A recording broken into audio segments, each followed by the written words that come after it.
Bab 126, Perkelahian Massal 4. Penerjemah, Henye Translations Editor, Henye Translations. Apakah kamu yakin kita bisa melakukan ini? Beberapa pemuda yang mengikuti di belakang Shen Yanxiao dan timnya merasa gelisah saat mereka menanyai rekan-rekan mereka. 4 dari 5 siswa yang berjalan di depan mereka adalah bagian dari 5 keluarga bangsawan besar Kekaisaran Longxuan. 3 dari mereka bahkan merupakan siswa terbaik di divisi mereka di Akademi Saint Laurent. Meskipun 3 siswa terbaik tidak dapat menunjukkan kekuatan penuh mereka karena efek ramuan tersebut, siswa lainnya masih terlalu takut dan cemas untuk menyerang para sarjana super itu karena mereka sudah cukup kejam pada hari-hari biasa. Seharusnya tidak ada masalah, ini adalah ujian yang telah diatur oleh dekan. Bahkan jika sesuatu terjadi, itu bukan salah kita. Pemuda lainnya menelan ludah. Qixia, Yan Yu, dan Yang Xi memiliki reputasi yang kuat di akademi. Meskipun para siswa yang bersekongkol melawan mereka tahu bahwa tim Qixia tidak akan mampu membalas, mereka masih merasa gugup saat mereka menatap punggung mereka. Apa yang kau takutkan? Ini ujian, jadi jelas, kita harus bersiap. Mereka yang takut sebaiknya segera pergi. Mari kita lihat apakah kau masih bisa tertawa jika ahli herbal kelompok mereka berhasil membuat penawarnya. Jika itu terjadi, bahkan jika kita bergabung dengan tim lain, kita tetap tidak akan bisa mengalahkan Qixia. Beberapa siswa yang lebih pintar yang masih memiliki pikiran jernih tahu bahwa itu adalah kesempatan sekali seumur hidup. Sekali terlewat, situasi mereka bisa saja berbalik. Saya sangat meragukannya. 2 dukun dalam kelompok mereka adalah mahasiswa tahun pertama. Meskipun salah satu dari mereka adalah tuan muda dari keluarga Black Tortoise, dia baru berhasil mendaftar setelah 2 tahun dan saya ragu dia punya keterampilan apapun. Mengenai anak lainnya, saya pernah melihatnya sebelumnya. Dia cukup biasa, tanpa keterampilan khusus. Saya juga pernah bertanya kepada dukun dalam kelompok kami sebelumnya, dan dia mengatakan bahwa penawarnya cukup sulit dibuat. Tidak banyak mahasiswa tahun kedua dan ketiga yang mampu melakukannya, apalagi 2 mahasiswa tahun pertama yang belum memulai pelajaran mereka. Saat sekelompok siswa berbisik-bisik di belakang mereka, Shen Yanxiao menguping pembicaraan mereka, dan dia tidak melewatkan satu kata pun. Jelaslah bahwa beberapa siswa masih takut dengan reputasi anggota timnya dan karenanya, tidak berani bertindak membabi buta tanpa berpikir panjang. Sementara beberapa menyadari bahwa itu adalah kesempatan yang sangat baik bagi mereka. Jika mereka memutuskan untuk menyerang kelompoknya, maka kekuatan mereka saat ini akan terekspos. Setelah itu, siswa lain kemungkinan besar akan bergabung untuk menghabisi tim mereka. Peraturannya menentukan bahwa setelah kelima lencana mereka dirampas, mereka akan segera dibawa keluar dari hutan dan itu akan menandai berakhirnya ujian mereka. Timnya perlahan-lahan berjalan ke kedalaman hutan tersembunyi sementara murid-murid lain mengikuti dari dekat. Raut wajah Qixia, Yan Yu, dan Yang Xi tampak agak tidak alami. Jelas bahwa ramuan itu tidak hanya memengaruhi sihir dan aura pertempuran murid-murid, ramuan itu juga mengubah kondisi fisik mereka. Ketiga orang yang tak berdaya itu berkeringat deras. Para siswa yang hanya berkeringat sedikit telah mengonfirmasi situasi tersebut dan itu meredakan kekhawatiran mereka. Seiring berlalunya menit dan detik, jam perlindungan akan segera berakhir. Shen Yanxiao dapat merasakan kegembiraan orang-orang yang mengikuti di belakang mereka saat mereka mulai bergerak. Bab 127, Rekan Tim Seperti Babi 1. Lonceng berdentang di hutan tersembunyi, dan itu menandakan berakhirnya masa perlindungan. Hampir seketika, para pelajar yang mengikuti di belakang tim Shen Yanxiao mengambil tindakan. Suara nyanyian mengiringi bila es dan peluru api yang dihujani ke arah Shen Yanxiao dan timnya.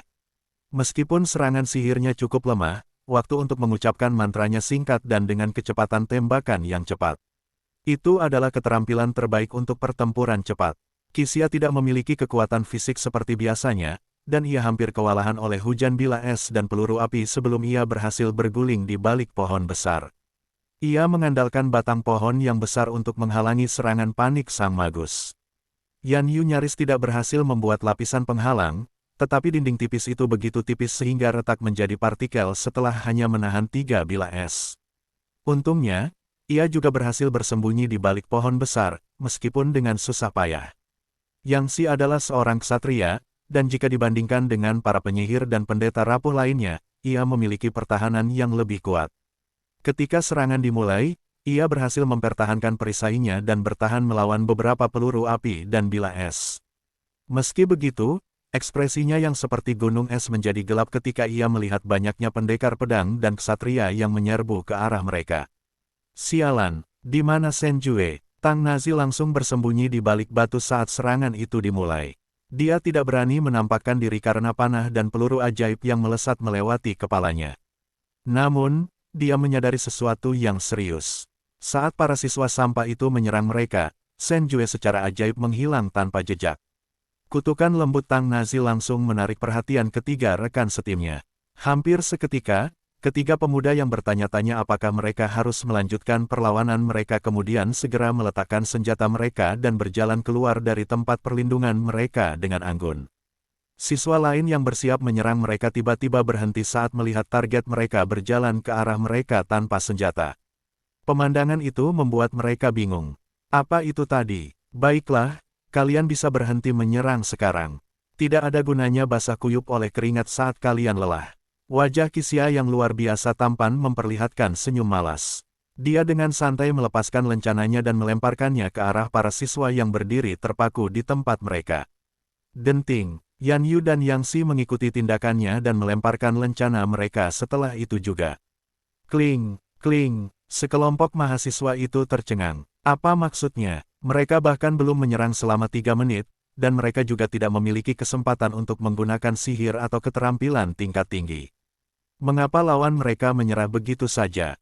Hei, apa yang kalian lakukan? Tang Nazi menatap tindakan rekan satu timnya yang menyebalkan itu dengan ekspresi tercengang. Dia tidak percaya dengan pemandangan di depannya. Kita belum bertarung lagi, dan kau menyerah begitu saja. Apakah kalian semua diundang oleh monyet untuk menjadi tontonan? Tenanglah, Qixia terhuyung-huyung ke arah Tang Nazi. Karena anggota timnya masih dalam keadaan terkejut, Qixia dengan cepat menggesek lencana di tangan Tang Nazi. Tang Nazi tertegun. Apakah kau mencoba mencari kematian? Sekelompok mahasiswa itu terdiam melihat ulah dari lawan mereka. Ini seperti mereka telah berjuang lama untuk memutuskan apakah mereka harus memakan makanan lezat yang sangat beracun. Ketika mereka akhirnya mengertakkan gigi dan bersiap untuk mencicipinya, mereka tiba-tiba menyadari bahwa bukan saja makanan itu tidak beracun, tetapi bahkan rasanya pun. Bab 128, Rekan Tim Seperti Babi, 2. Tidak seorang pun tahu mengapa, tetapi para siswa tidak merasa gembira atau bersemangat dengan situasi tersebut. Sebaliknya, mereka merasa seolah-olah ketiga cendekiawan terbaik itu hanya mengolok-olok mereka. Tang Nazi memandang sekelompok pelajar itu ketika mereka mengambil lencana mereka, yang tampak putus asa dan dia bertanya-tanya siapa yang menjadi korban dalam situasi itu, timnya, atau pelajar lainnya. Namun, jelas bahwa mereka adalah korban, lalu apa maksud ekspresi muram siswa lainnya? Ketika siswa lain akhirnya pergi, Tang Nazi akhirnya mengalihkan perhatiannya ke rekan satu timnya yang seperti babi. Sia, apa yang kau pikirkan? Tidak seperti dirimu yang menyerahkan lencana kami tanpa perlawanan. Kau adalah magus teratas di divisi magus, tetapi kau menyerah tanpa melepaskan sihir apapun. Apakah kau layak menyandang pangkat sebagai magus? Tang Nazi meraung. Ia tidak dapat memahami tindakan rekan satu timnya.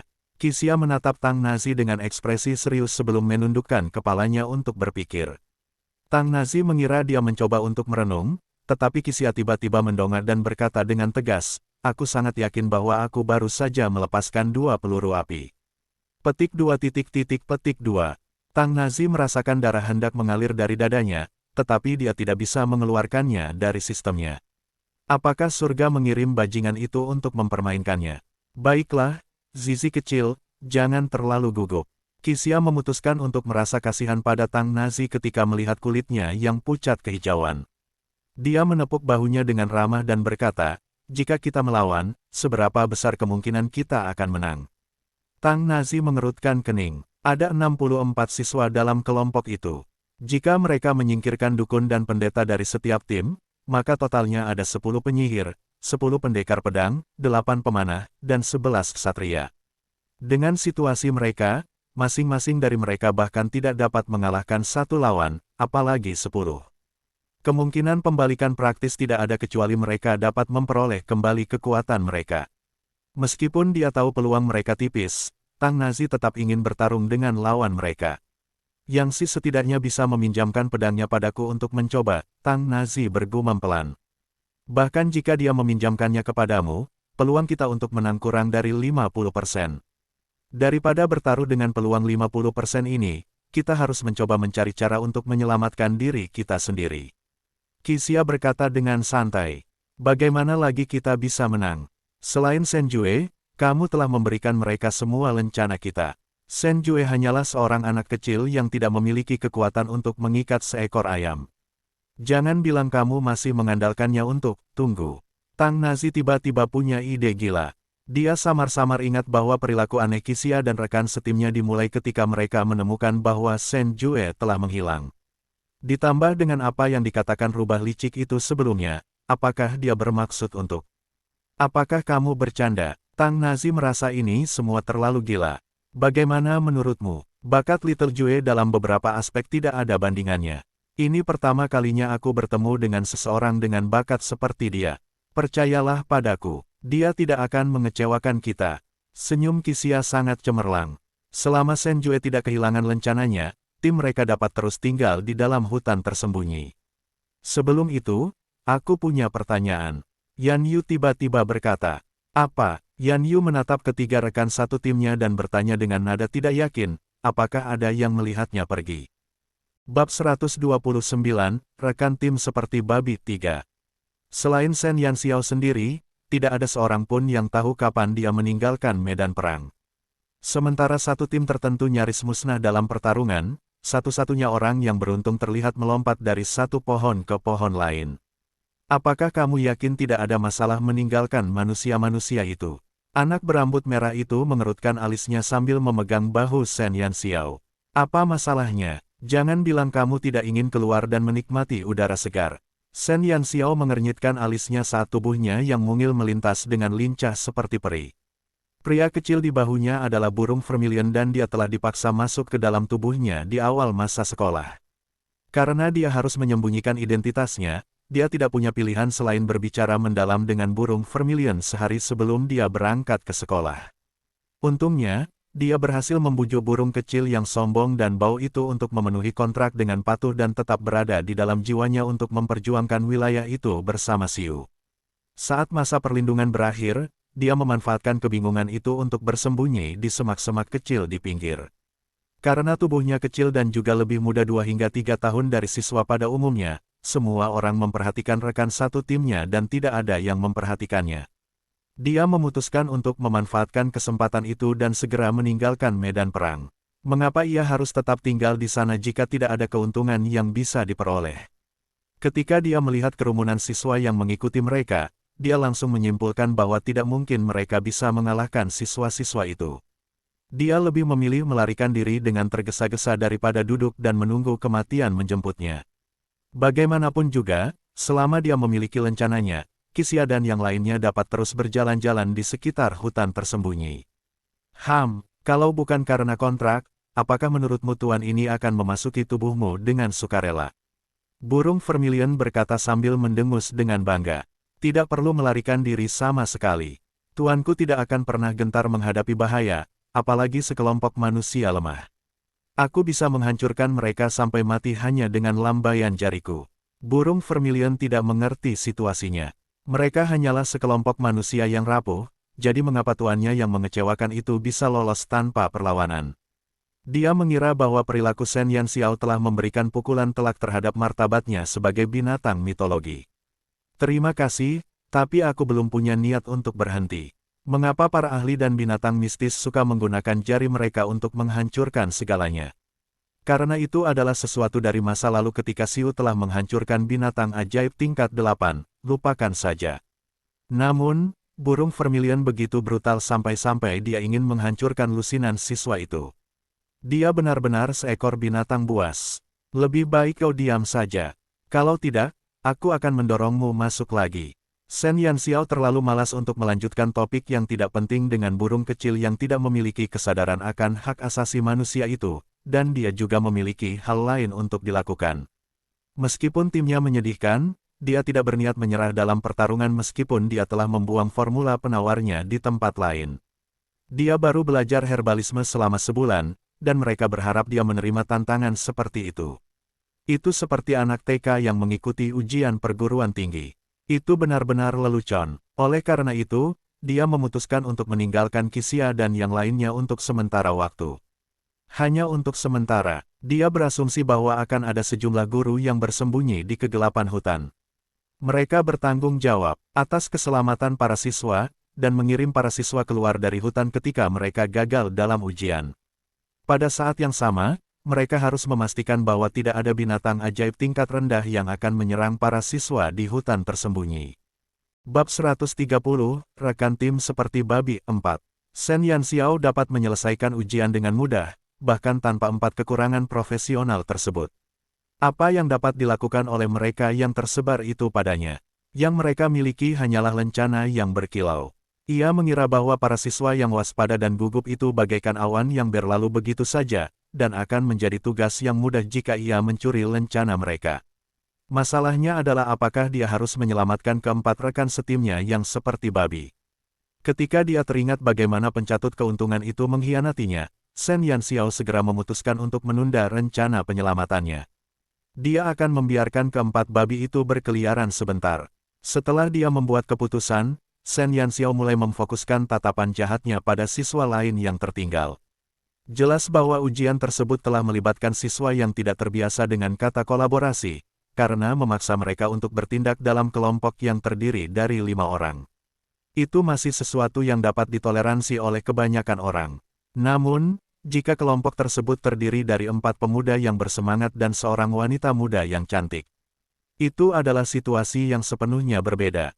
Itu hanya terjadi pada tim tertentu. Si cantik dari divisi pendeta, Qian Sani, basah oleh keringat. Keringat bahkan terlihat di wajahnya yang cantik saat dia duduk di atas batu di tepi sungai dengan canggung. Para siswa terbaik dari divisi pendekar pedang dan pemanah tampak lelah, tetapi mereka memaksakan diri untuk terlihat bersemangat karena mereka tidak ingin kehilangan muka di depan seorang wanita cantik. Sang Guanxiao, yang memiliki misofobia parah, mulai menyekat tangannya yang kotor dengan sapu tangan. Penampilannya yang panik tampak seolah-olah dia ingin memotong tangannya yang kotor. Kali ini, semua ini berkat saudara Sangguan. Cao Su menyeka keringatnya dan menatap Sang Guanxiao, yang masih berjuang melawan debu di sekitarnya. Tidak perlu, karena aku telah menerima undanganmu, aku tidak ingin melihat tim kita dikalahkan oleh sampah-sampah itu. Sang Guanxiao menyeka tangannya lagi, dan setelah memastikan tidak ada setitik debu pun yang tersisa, dia melemparkan sapu tangan itu ke sungai. Saudara Sangguan benar, para bajingan bau itu ingin menyerang kita di awal ujian, tetapi sayangnya, mereka tidak menyadari bahwa saudara Sangguan sudah menjadi dukun tingkat menengah. Ramuan apapun akan cukup untuk menghentikan langkah mereka. Meng Yiheng tidak lupa menirunya. Itu hanya ramuan tingkat junior puncak. Sang Guanxiao berpura-pura rendah hati, tetapi kesombongan yang berkedip di matanya telah mengungkapkan kesombongannya. Jarang ditemukan seorang herbalis yang dapat maju menjadi herbalis puncak junior pada usia 18 tahun. Bahkan di antara kumpulan bakat di Akademi Saint Laurent. Sulit bagi saudara Sangguan, Qian Sani berkata dengan lembut. Penampilannya yang segar dan murni menjadi jauh lebih lembut, meskipun dinodai oleh jejak kelelahan. Sang Guanxiao merasa puas dengan ekspresi terima kasih Qian Sani, namun dia tersenyum lembut ke arahnya tanpa ada sikap sombong seperti yang dia tunjukkan kepada Cao Su dan Meng Yiheng. Jangan khawatir, selama aku di sini, aku akan membantumu memulihkan kekuatanmu sesegera mungkin. Sebagai sarjana terbaik di divisi herbalis, Sang Guanxiao yakin bahwa dialah orang pertama yang akan membuat penawar racun dengan formula tersebut. Qian Sani tersenyum lembut. Cao Su dan Meng Yiheng menggertakkan gigi mereka saat mereka berdiri di samping dan menyaksikan interaksinya dengan Sang Guanxiao. Kalau mereka tidak perlu mengandalkan kemampuannya dalam pengobatan herbal, apakah dia pikir seorang herbalis akan mampu pamer di hadapan mereka?